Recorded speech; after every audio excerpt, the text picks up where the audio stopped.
नमस्कार मित्रांनो, MPSC फुले या यूट्यूब चॅनलवर तुम्हा सर्वांचे मनपूर्वक स्वागत. यापूर्वी आपण इंडो ग्रीक राजांना सुरुवात केलेली आहे, तर त्यामध्येच आता जो पुढं आपल्याला पाहायचा आहे तो कुशाण राजा आहे.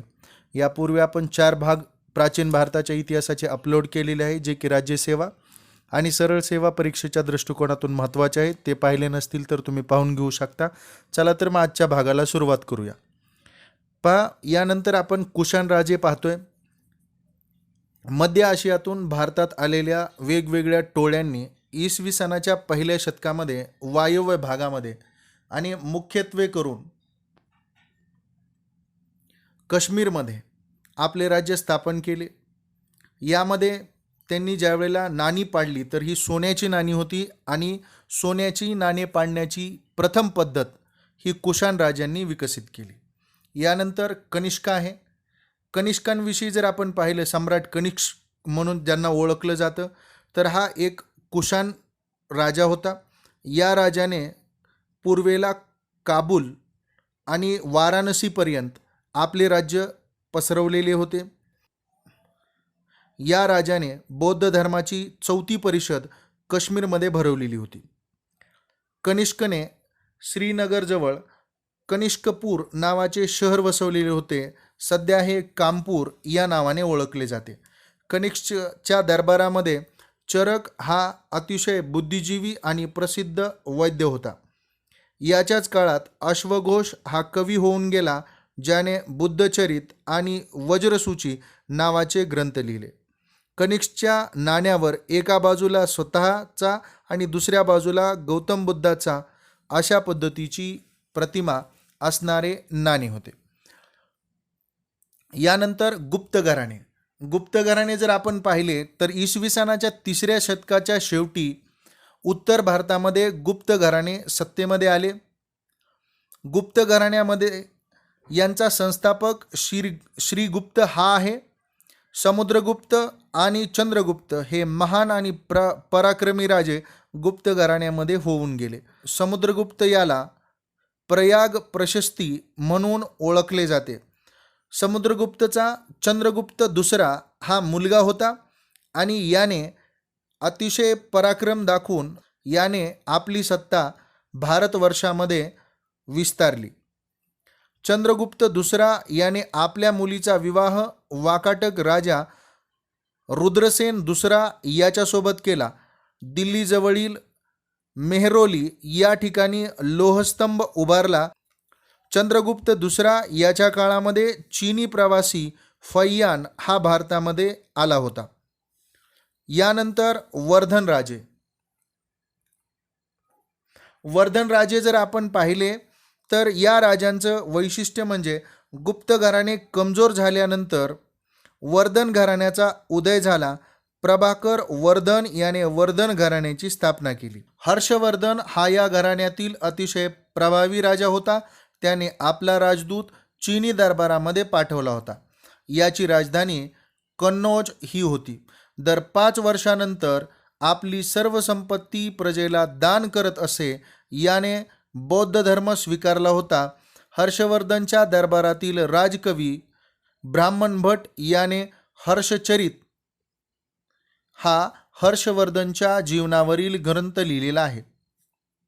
हर्षवर्धनने रत्नावली, नागार्नंद, प्रियदर्शनी आणि अशी 3 नाटके लिहिली, जी की संस्कृत भाषेमध्ये होती.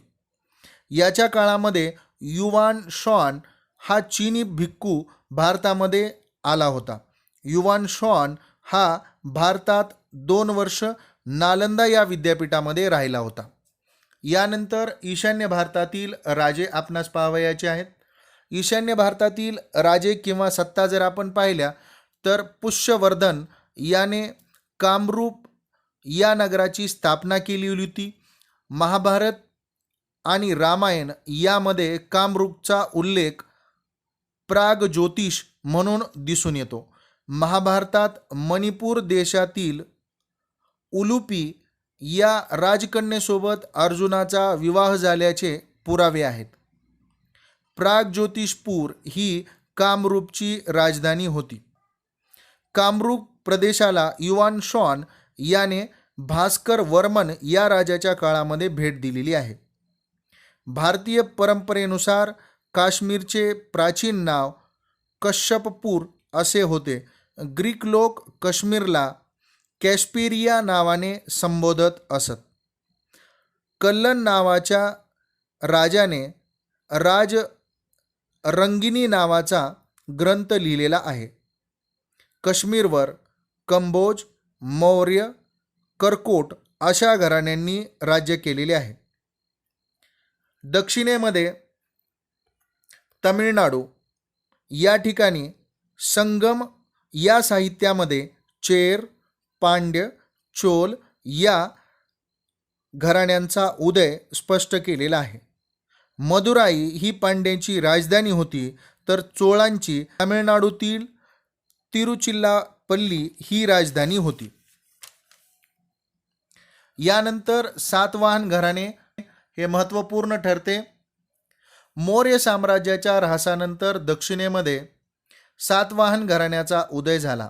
या राज्याची राजधानी पैठण म्हणजेच तत्कालीन प्रतिष्ठान ही होती.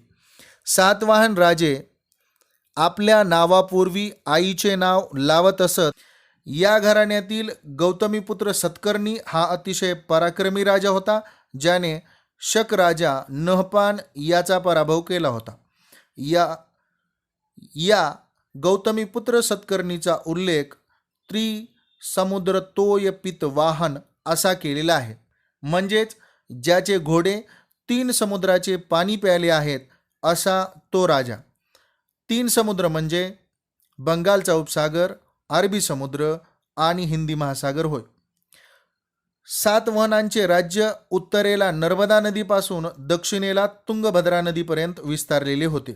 राजा हाल याने गाथा सप्तर्षी हा ग्रंथ महाराष्ट्री या प्राकृत भाषेमध्ये लिहिला आहे. सातवाहनांच्या नाण्यावर जहाजांचे चित्र आहे. यावरून त्यांचे आरमाळ प्रबळ होते याची माहिती मिळते. यांच्या काळात अजिंठा, नाशिक, भाजे, कार्ले, कान्हेरी, जुन्नर अशा 6 ठिकाणी लेण्या कोरल्याचे दिसून येते. सातवाहनांच्या काळामध्ये भोकरदन, कोल्हापूर, तेर या ठिकाणी मोठ्या प्रमाणात व्यापारी केंद्र विकसित झाल्याचे सुद्धा पुरावे दिसून येतात. यानंतर वाकाटक घराणे. वाकाटक घराणे ज्यावेळेला आपण पाहतो त्यावेळेला हे घराणे इसवी सनाच्या 3ऱ्या शतकामध्ये सातवाहन घराणे क्षीण झाल्यानंतर वाकाटकांचे घराणे उदयास आल्याचे दिसून येते. या घराण्याची स्थापना विंध्यशक्ती या राजाने केली आहे. प्रवरसेन नंतर या घराण्याचे विभाजन झाले व नंदीवर्धन नागपूरजवळ आणि वत्स्यगुल्म हे वाशिमजवळ 2 घराणे स्थापन झाले. या काळात कोल्हापूरला कुंतल असे म्हटले जात असे. चंद्रगुप्त दुसरा याची मुलगी प्रभावतीचा विवाह वाकाटक राजा रुद्रसेन दुसरा याच्यासोबत झालेला आहे. हरिसेन राजाच्या काळात वराहदेव हा मंत्री याने अजिंठ्यातील 16व्या क्रमांकाची लेणी कोरली व गुहेतील चित्रांची सुशोभीकरण सुद्धा केले. वाकाटक राजा दुसरा प्रवरसेन याने महाराष्ट्रवादी या प्राकृत भाषेमध्ये सेतुबंध हा ग्रंथ रचला आहे.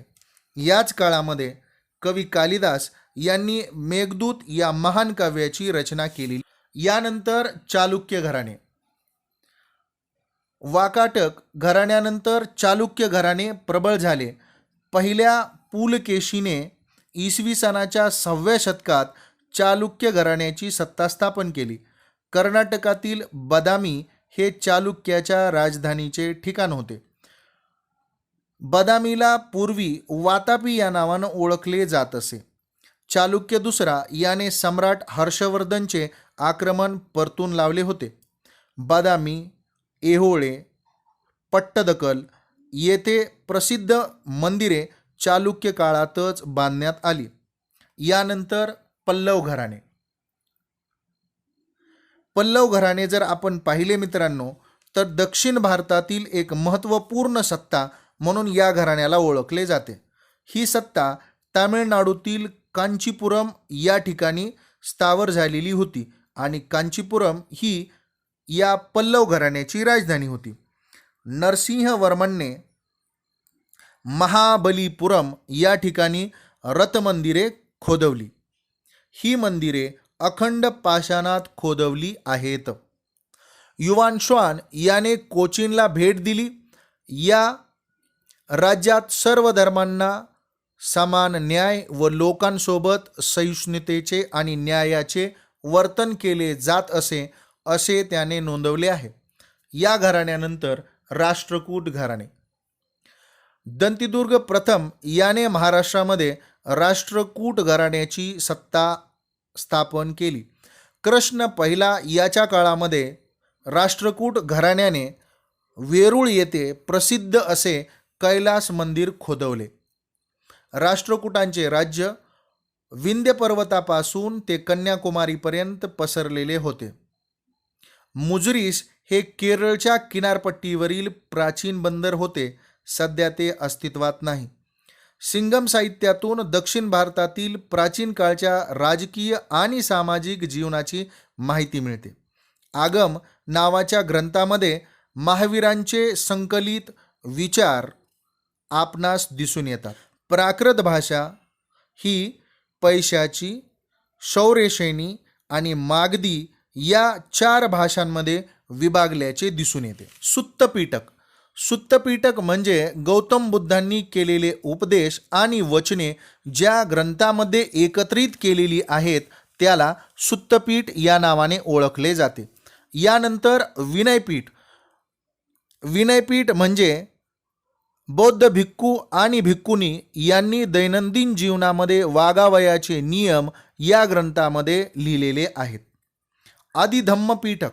आदिधम्मपीठक म्हणजे बौद्ध धर्माचे तत्वज्ञान समजून सांगण्याची पद्धत होय. थेरीगाथा ज्ञानी स्त्रियांनी आपले अनुभव व गाथा यांचे या ग्रंथामध्ये संकलन केलेले आहे. थेरीगाथा याला थेरोगाथा या नावानेही ओळखले जाते, ज्याची लिपी किंवा रचना ही पाली भाषेत केलेली आहे. आद्य शंकराचार्य यांनी भारताच्या 4 दिशांना वेगवेगळ्या ठिकाणी मठांची स्थापना केली व हिंदू धर्मामध्ये जनजागृती केली. बद्रीनाथ, द्वारका, जगन्नाथपुरी व श्रृंगेरी या ठिकाणी त्यांनी मठांची स्थापना केली. पाणिनी या व्याकरणकाराने अष्टअध्यायी या ग्रंथाचे संस्कृतमध्ये लिखाण केले व संस्कृतचे प्रमाण व्याकरण लिहिले. रामायण आणि महाभारत यांना अर्षकाव्य म्हणून ओळखले जाते. अर्ष म्हणजे ऋषींनी रचलेली रचना होय. रामायण हे वाल्मिक ऋषींनी तर महाभारत हे महर्षी व्यासांनी लिहिले आहे. रघुवंश आणि कुमारसंभव ही 2 महान काव्य कवी कालिदास यांनी लिहिली आहेत. महर्षी कणाद यांनी वैश्विक दर्शन नावाचा ग्रंथ लिहिला व त्यामध्ये अणूची संकल्पना मांडली. सुश्रुत या शल्य विशारदाने सुश्रुत संहिता नावाचा ग्रंथ लिहिला, ज्यामध्ये रोगाची लक्षणे, निदान आणि स्पष्टीकरण दिलेले आहे. सिद्ध नागार्जुन याने रसरत्नाकर नावाचा ग्रंथ लिहिला. यामध्ये त्याने रसायने व धातू यांची सविस्तर माहिती दिलेली आहे. पृथ्वी ही सूर्याभोवती फिरते हे आर्यभट्टांनी सर्वप्रथम सांगितले. भारतामध्ये तक्षशिला विद्यापीठ आजच्या पाकिस्तानमध्ये होते. फैयान, व्याकरणकार पाणिनी, जीवक हा वैद्य व चंद्रगुप्त मौर्य हे तक्षशिला विद्यापीठाचे विद्यार्थी आहेत. वाराणसी हे शिक्षण केंद्र वारणा व असी या 2 नद्यांच्या संगमावर वसलेले आहे. या ठिकाणी जैन, बौद्ध आणि वेदांचे उत्तम शिक्षण दिले जाते. या वाराणसीला युआन शॉन आणि इत्सिंग या चीनी प्रवाशांनी भेट दिलेली आहे. वल्लभी हे जैन आणि बौद्ध धर्माचे महत्त्वपूर्ण शिक्षण केंद्र गुजरात राज्यातील सौराष्ट्र या ठिकाणी आहे. नालंदा हे भारतातील अतिशय महत्त्वाचे प्राचीन विद्यापीठ असून हे सध्याच्या बिहारमधील पाटणाजवळ आहे. याला युआन शॉन व इत्संगी या चीनी प्रवाशांनी भेट दिलेली आहे. विक्रमशिला हे विद्येचे माहेरघर बिहार राज्यातील भागलपूर जवळ आहे. विक्रमशिलाची स्थापना धर्मपाल राजाने केलेली आहे. यानंतर दक्षिणेतील महत्त्वपूर्ण शिक्षण क्षेत्र म्हणून कांची या क्षेत्राला ओळखले जाते. कांची हे तामिळनाडूतील पल्लव काळातील महत्त्वपूर्ण शैक्षणिक केंद्र होते. शून्य ही संकल्पना भारताने जगाला दिली. तिचा प्रसार आणि प्रचार हा अरबी लोकांनी युरोपामध्ये केला. महावंश हा बौद्ध ग्रंथ संघमित्रा आणि महेंद्र यांचा उल्लेख करतो. महावंश आणि दीपवंश हे श्रीलंकेतील ग्रंथ असून ते बौद्ध ग्रंथ आहेत व भारत आणि श्रीलंका यांच्या परस्पर संबंधाविषयी ते अधिक माहिती देतात. मित्रांनो, अशा पद्धतीने प्राचीन भारत जवळपास इसवी सन 600 आणि 700 इथपर्यंत आपण पाहिलेला आहे. यानंतर मध्ययुगीन भारताला सुरुवात होते. त्याचे पुढील भाग वेगवेगळ्या व्हिडिओमध्ये आपण पाहूया. यापूर्वी आपण 4 भाग अपलोड केलेले आहेत. जर ते तुम्ही पाहिले नसतील तर पाहून घ्या. यामध्ये प्राचीन भारताचा इतिहास हा भाग इयत्ता 3री व इयत्ता 6वी या पुस्तकांच्या आधारे तसेच MPSC, राज्यसेवा, कंबाईन आणि सरळ सेवा यांना पडलेल्या प्रश्नांच्या आधारावर विश्लेषणात्मक स्वरूपात तुमच्यासमोर मांडलेला आहे.